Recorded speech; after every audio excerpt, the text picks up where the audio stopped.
Hello and welcome back to the VolReport show. I'm Ryan Sylvia of VolReport.com on the Rivals Network, and we have a very special guest with us today, Stephen Whitaker of BirdsUp.com, UTSA's site on the Rivals Network, going to help us get a feel for what team Tennessee is welcoming into Neyland Stadium this Saturday.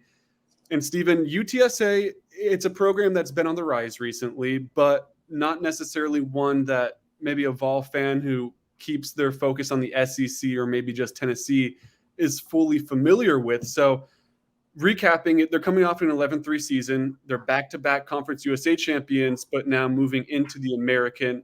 Head coach Jeff Traylor in his fourth season. So, my first question for you is, what should Vol fans know about this program as a whole? So the program as a whole, it's going to be a scrappy group that they're not going to be intimidated by the location. They have played in tough environments before. And Traylor, he originally is from East Texas, where he was a high school coaching legend at Gilmer. And then he worked his way up after 15 years at Gilmer. He got into college coaching, and then UTSA is his first head coaching job. And he's already in his second year, he turned down an offer from Texas Tech to stay at UTSA. So there is a little bit of loyalty there. And I mean, there's a good chance he'll go somewhere. Like if Tennessee ever came open, that would be one he would probably consider. But it's a team that is kind of like San Antonio as a city. It's going to show up, and it's not going to be worried about how good the other team is. They're going to go out there and try to do their best to, win the game. And the odds may be against them, but then San Antonio is known for odds being against it and coming out on top. But I'm not saying they're going to win on Saturday. I'm just saying that they're not going to be the rollover that people in Knoxville might have been used to for week 4 opponents. Yeah, I think maybe the casual fan of Tennessee, like I mentioned, if they just have their focus on the SEC or Tennessee as a program, they probably see UTSA on the schedule and see them as an Austin Peay or a school like that. But it really is anything but that. It's a program that's been really, really impressive in the last few years. And it's only in its 13th season too. So this climb is, and I've been fortunate to cover them from when Coker was first hired back in 2009. I was a freshman at UTSA, so it's been neat to be able to cover the rise, and there have been low points on this climb, but for the most part, the trajectory's been pretty upward since the start. Yeah, I believe it was number 15 in the country just a few years ago. Yeah, they got to number 15 2 years ago. Started 11-0, and yeah, so definitely not a team that Tennessee fans should expect to blow out of the water or anything like that. I think it's got the potential to be a really good game, and at the very least should be a strong test for Tennessee to see where they're at this season. Yep. But UTSA, a team going into the year, received votes in the AP poll, lost to Houston to start the year, narrow win over Texas State, and then last Friday, I believe it was, lose to Army at home. Yep. Is it fair to say that that's been a disappointing start to the season for UTSA? I think you could say that that's fair. I think, and if you look at how Houston has looked the last 2 weeks, where they lose in overtime at Rice, which those of you not familiar with Texas, the Rice and Houston, the schools are 4 miles apart from each other. And even though Houston had been dominating the last couple of years, that's a rivalry that, kind of you throw the records out when they play each other. And then Houston losing to TCU last week. So I think looking back now, if you're the Roadrunners, you're kind of frustrated that, that was a game you could have gotten at Houston, but it just, even though they only got 1 touchdown off of it, it's hard to win when you have 3 interceptions and 3 straight pass attempts. And then this past week against Army, even though Army has changed their offense in that they run out of more shotgun, they're still Army. They still like to run the ball like it's 1942. And so UTSA had problems with the fact that Army had the ball for 45 minutes of the 60 minutes game. And if you fall behind against Army, which UTSA did, and then you fumble to where Army is allowed to double their lead, that is a big hole to try to climb out of. And UTSA got it to within 2 points and looked like they had got momentum back. But then Army did, of all things, a quick strike to play 80-yard drive and took momentum back. And so it was just kind of, you can't dig a hole that deep and then you almost come back and then you get burned on a 80-yard drive. So it was just kind of a combination of not. And I mean, I'll say UTSA has had problems with Army even before Traylor got here when they first met back in 2019. It's a tough opponent for anyone. And then when you put on top of that UTSA doesn't see that kind of offense ever again for the rest of a season. And I think having the short week wasn't helpful because you really do need 7 days to prepare for Army. And you only get 6, which that's how the schedule was made. And I don't think the UTSA fans were upset with getting an ESPN game on Friday night.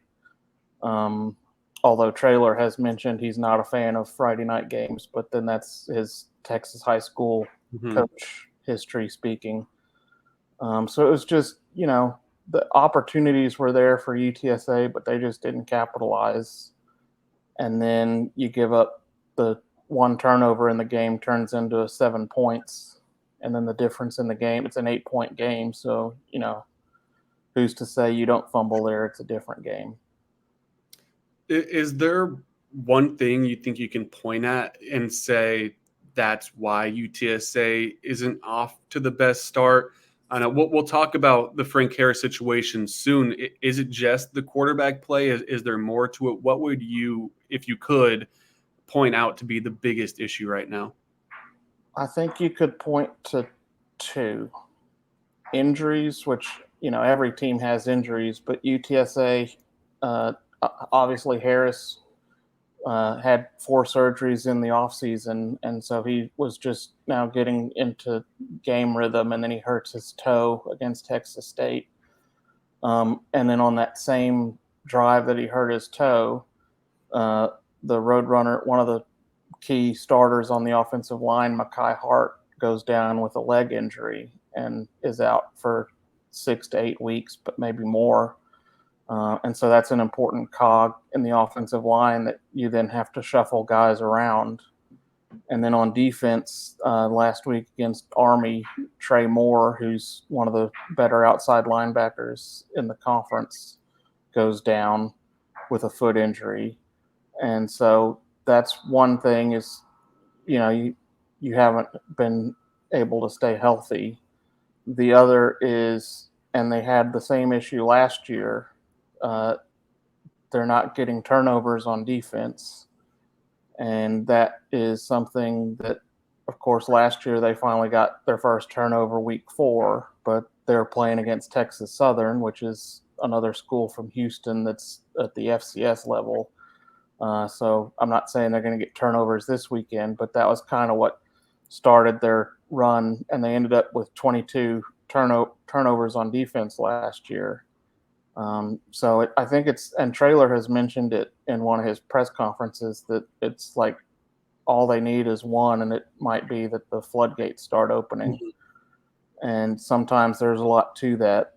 But when you have a -5 turnover differential through 3 games, a lot of teams would probably say you're happy to be 1-2. But I think where they thought they would be, they were hoping 2-1 or 3-0 to start the year. Yeah, let's jump in a little bit deeper into the quarterback situation.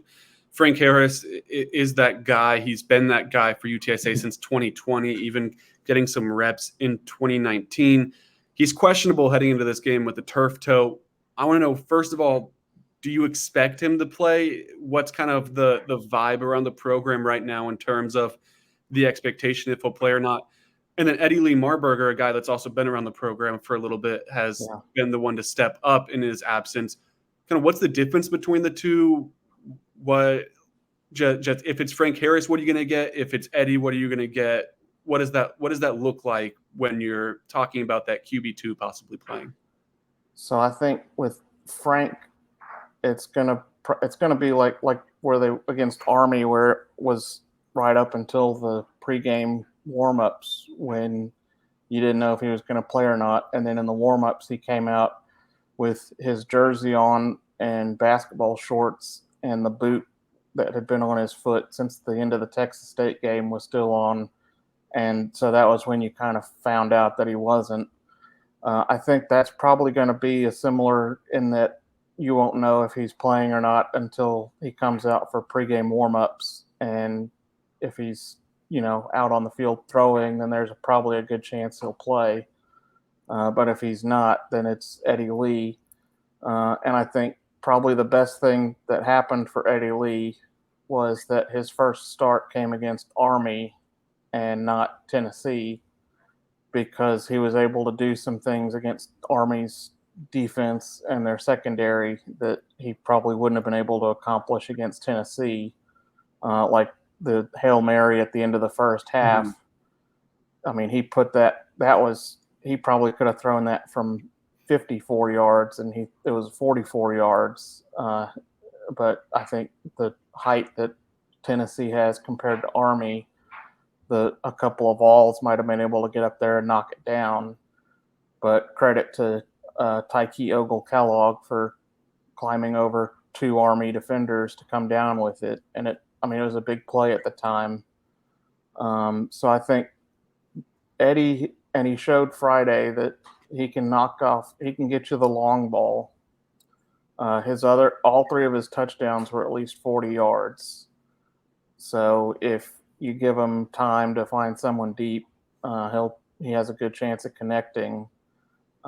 Harris, it would be interesting to see, because a lot of his skill is ability to escape the pocket. Mm-hmm.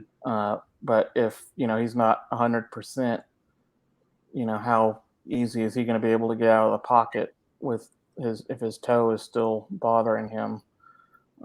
Eddie Lee, he kind of showed moments where he would escape and run, but he's not the speedster that Frank is, and that's not a knock on Eddie Lee. It's just Frank Harris is that guy that he can beat you through the air or on the ground.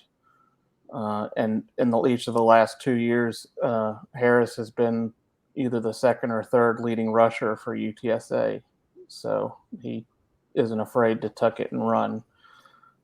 Eddie, as he gets more into his career, there's possibilities that he might develop that. Another guy to look out for is Owen McCown. Traylor mentioned this week that he wanted to get Owen some time on Friday against Army, but the way that game unfolded, he wasn't able to. But McCown is from Jacksonville, Texas.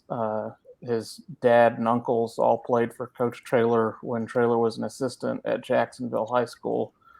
And then Owen transferred in from Colorado. So it's possible that if Frank can't go, and if the game either one way or the other turns to where you have backups in on both sides, there's a chance you might see Owen McCown also. So UTSA's kind of got three quarterbacks that they want to see what can do. It's just, is there going to be the snaps available? And then if Harris is good to go, do you run him out for Tennessee and risk a longer injury that then affects your conference run? Because as I mentioned it in my Q&A with you guys, at the end of the day, Saturday, whatever the score in Tennessee is, UTSA is still 0-0 in conference. And so if you have a healthy Frank Harris for conference, that increases the odds of UTSA being able to contend more than if you have Eddie Lee or McCown. So that's also, I think, going into the kind of the where the coaches are is, do we run Frank out for this game at the expense of the conference, or if he's not ready, we say, all right, we'll give him another week, and then you give him the bye week to rest up before conference starts. So that was kind of a long way around to saying we won't know who UTSA's quarterback is till probably about an hour before kickoff. Yeah, something to look out for before kickoff. And I think that's a very interesting point about conference play, where UTSA really is playing with house money on Saturday, because you would expect them to fully lean into your first year in the American and try to really make an impact there. So expectations wise, it'll be interesting to see it. If Frank Harris is 85% good to go, will they let him go at it with the risk of re-injuring him, or are they going to try to save him? I think that's an interesting situation for UTSA heading into this game. But let's talk about the defensive side of the ball, a 4-3 concept. How have they been to this point in the year, and how do you think they match up with a unique offense like Tennessee's? Pretty much the opposite of what Army was doing last week. Mm-hmm. Now you're facing a team that wants to spread the field, establish the run, of course, but also likes to try to take some shots deep. How do you think UTSA is going to handle that task? Yeah. Well, I mean, before they faced Army, the defense had actually been the strong suit of the Roadrunners through the first two games. I mean, the fact, Houston, Harris threw 3 interceptions, but Houston was only able to get 7 points off of those 3 interceptions. And a lot of that has to do with the Roadrunner defense really did a good job of slowing down Houston. And then a lot of Houston's scoring drives were from short yardage. Like their first touchdown was set up by a 50-yard punt return. And then Texas State, it was a similar where if they had a long drive, the defense, found a way to get off the field. The problem they ran into with Army was Army went 6 for 6 on 4th down conversions. And so if your opponent is 6 for 6 on 4th downs, that means your defense isn't getting off the field. Mm-hmm. So it was kind of by the end of that, really by that fourth quarter, you could just tell the defense had given all they could. And it was, just uphill. But the Tennessee offense, I mean, talent-wise, it'll probably be the best offense UTSA plays this year. But scheme-wise, it will be similar to some of the offenses UTSA has faced in the past. The big thing will be UTSA's corners in the past have had a history of getting burned on deep balls. So that'll be something where if they can keep that to a minimum, it will bode well for the Roadrunners. The run defense, usually, I mean, if you have Trey Moore in there, he through 2 games had 4 sacks. So, and he's pushing toward the school record for tackles for a loss for a career. So he's someone that can get to the backfield if he's healthy. So it's going to be an interesting game. I think UTSA might be happy that they're not going to have to play Army again, just because the way that offense causes them fits for each of. I mean, even last year when they beat Army in overtime, Army put 38 points on them, and that was the most any team put on them, and aside from Texas last year. So it'll be interesting. I think the defense will be excited for a new challenge of what Tennessee runs, and just for these kids in the G5. I mean, some of them have transferred out from P5, but anytime you can go against a P5 school, you're going to be up for it. And I kind of feel to to carry on to something else, not to move from defense, but I do feel like this kind of shapes up like last year's visit to Austin, where UTSA just went in and just kind of let the chips fall where they may. And at one point, UTSA was up 17-7, and then in the third quarter, UTSA had the ball. They were down a touchdown, and Harris threw a pick six, and that kind of springboarded the Longhorns to their 41-20 win. But for most of the night, the Roadrunner defense had been holding their own, and then that pick six kind of opened the floodgates, and B. John Robinson was able to remember who he was and kind of went off on the defense there in the second half. But for a while, they had America thinking maybe they could do it. Key piece of that defense, Martavius French, a name that Tennessee fans might be familiar with, a 4-star out of Memphis. Originally was a Vol out of the I believe the 2019 or 2020 class, but he played in the 2020 class, played in the 2020 season for Tennessee, except he never saw the field, ended up transferring out to a community college, and then found his way over to UTSA. So to give Tennessee fans a quick update, how has Martavius French done? He's in his second year with UTSA now, coming off a 10-tackle game against Army. Just how has he done for the Roadrunners? He's almost to where he was last year, just through 3 games.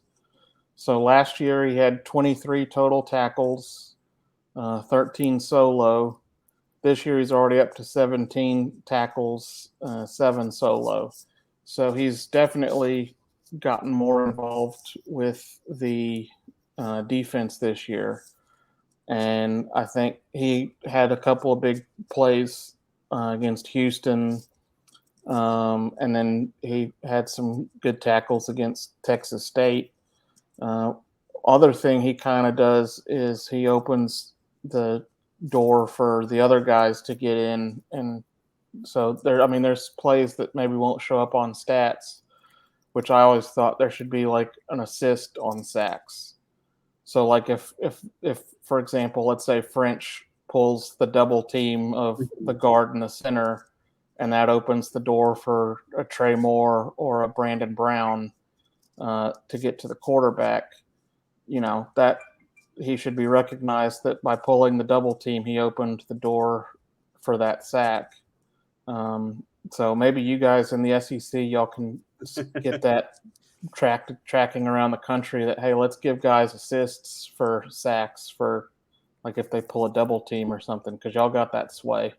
Yeah, I like that idea. I feel like some of those guys up front deserve some of that credit. And I'm sure all the players would love that to be added to their stat line too, get some half sacks. And they're like, you get the half tackles for loss, and I guess you get the half sack for if you bringing them down with the guy, but Yeah. but definitely more to it than just the guy that actually gets the tackle. So, And I say that as a former junior high defensive lineman. So there you go. Yeah. my career sack totals were never high. Yeah, could have used a little bit of a Could have used boost. the assist. I'm sure you were demanding the double teams. So, Yep. but all right, let's get a score prediction from you. How do you think this is going to play out? What do you see the score ending up being? All right. Well, I think UTSA, they're going to play close for the first half, but then I think Tennessee, it'll be the Volunteers will they'll remember that even though UTSA is blue and orange, this isn't Florida, and we can actually beat these guys. So I think Tennessee will pull away in the second half, and I'll go Tennessee 38, UTSA 21. All right, I like that. I think Tennessee fans would be happy with that result, just because of, once again, going back to how we started the show, level of competition is solid with UTSA, and being able to take a 17-point win, I think would be a positive for Tennessee and something they could build off of heading into the rest of their SEC slate.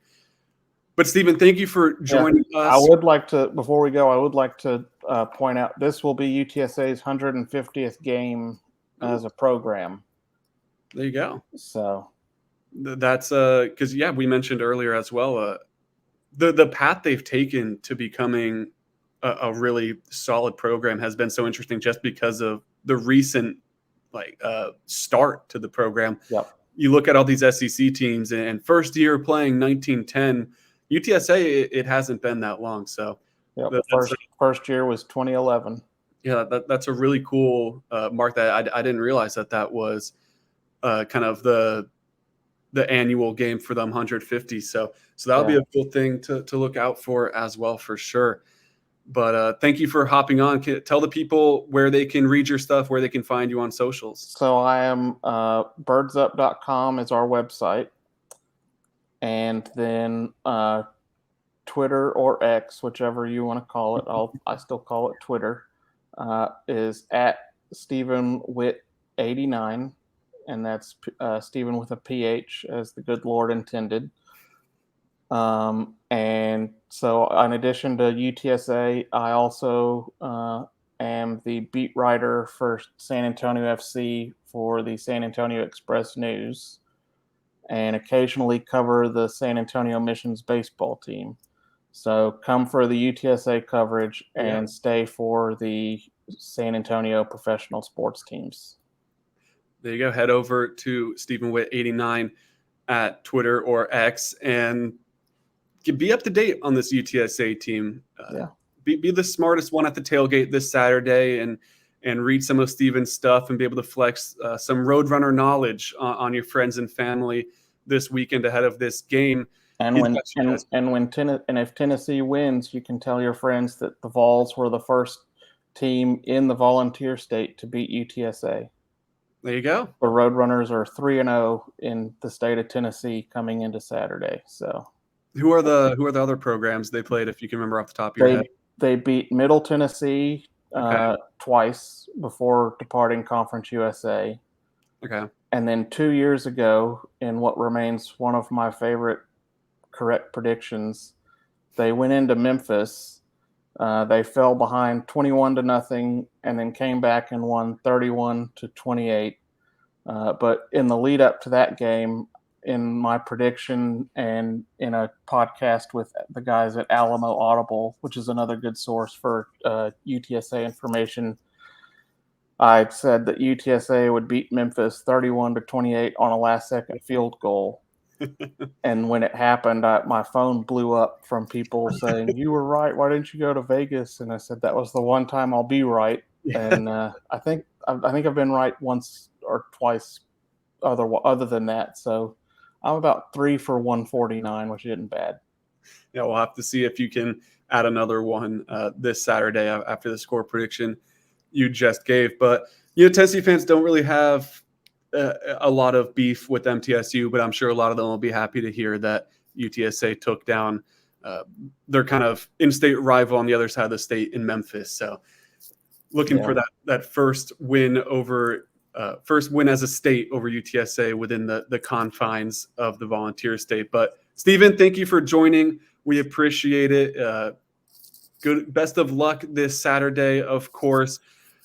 For everyone listening, make sure you head over to VolReport.com as well for all of your Tennessee coverage, and subscribe to the YouTube channel right here. We'll have more content on the way, interview or press conference with Josh Heupel, me and Noah breaking them all down, checkerboard chatters with Tyler Ivins, and then, of course, all the video content you need on game days.